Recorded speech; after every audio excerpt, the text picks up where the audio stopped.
अगर आपको भी सपने आते हैं और कभी डराते हैं, कभी खुश करते हैं, तो आज इस वीडियो में जानिए शिव पुराण कथावाचक पंडित प्रदीप मिश्रा सपनों को लेकर क्या कहते हैं।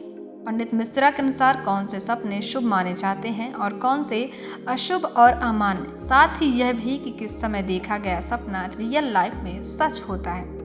सपनों का नाम आते ही जहां कुछ लोग डर जाते हैं तो कुछ लोग नींद पूरी न होने के कारण परेशान होते नजर आते हैं। कुछ लोग सपनों पर इतना यकीन करते हैं कि यदि उन्हें कोई ऐसा सपना दिख जाए जो नेगेटिव हो तो उनकी हालत खराब होती नजर आती है। पर क्या आप जानते हैं, समुद्र शास्त्र में माना गया है कि हर सपना बुरा नहीं होता है, वहीं हर नेगेटिव सपने का अर्थ भी बुरा नहीं होता है।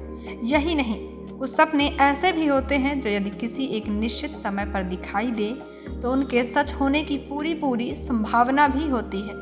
तो अगर आपको भी सपने आते हैं और कभी डराते हैं, कभी खुश करते हैं, तो आप इस वीडियो में जानिए। पंडित प्रदीप मिश्रा ने अपनी कथा में ब्रह्म वैवर्त पुराण के श्री कृष्ण जन्म खंड के अनुसार सपनों की व्याख्या की है। उनकी इस व्याख्या के अनुसार यहाँ जाने अपने सपनों का अर्थ है। यदि आप बिस्तर पर सोने गए और आंख लगते ही तुरंत कोई सपना आता है तो ऐसे सपने मान्य नहीं होते हैं, यानी इनका शुभ अशुभ या सच होने से कोई रिलेशन नहीं है। ऐसे सपने व्यर्थ के सपने कहे जा सकते हैं।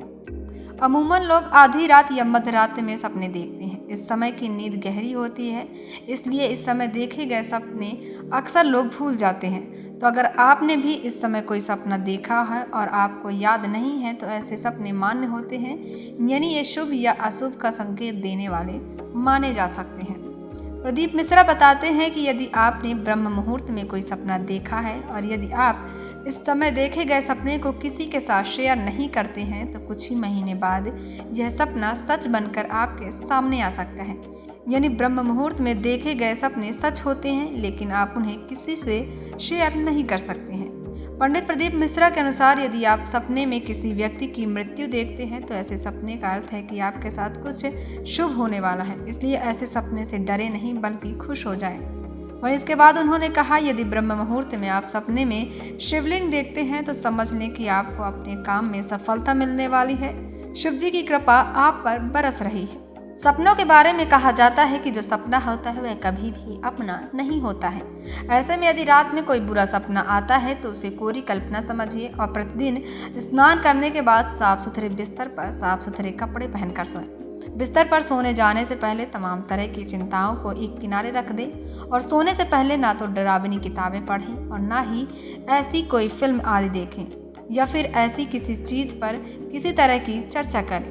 यदि आप हिंदू धर्म पर विश्वास रखते हैं तो आप रात को सोते समय किसी भी प्रकार के डर को दूर करने और बुरे सपने से बचने के लिए हनुमान चालीसा का पाठ भक्ति भाव के साथ करें। आप चाहें तो अपने इष्ट देव का भी ध्यान करके बुरे सपने से बचने का यह उपाय कर सकते हैं। यदि रात को सोते समय बहुत ज़्यादा बुरे सपने आते हैं तो उससे बचने के लिए अपने तकिया के नीचे चाकू, कैंची, नेल कटर या प्याज को रखें। उस उपाय को करने से डरावने सपनों से मुक्ति मिलती है।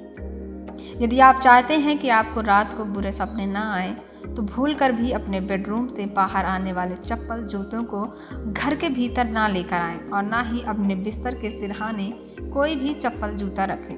ज्योतिष के अनुसार यदि आपको लगातार बुरे सपने आने की शिकायत है तो इससे बचने के लिए आप अपने बिस्तर के सिरहाने के नीचे 3 मोर पंख रखें। उस उपाय को करने पर बुरे सपने आने बंद हो जाते हैं। यदि आपको प्रतिदिन रात को बुरे सपने आते हैं तो आप अपने सोने का स्थान एवं दिशा बदल भी करके सपनों से बचने का उपाय कर सकते हैं।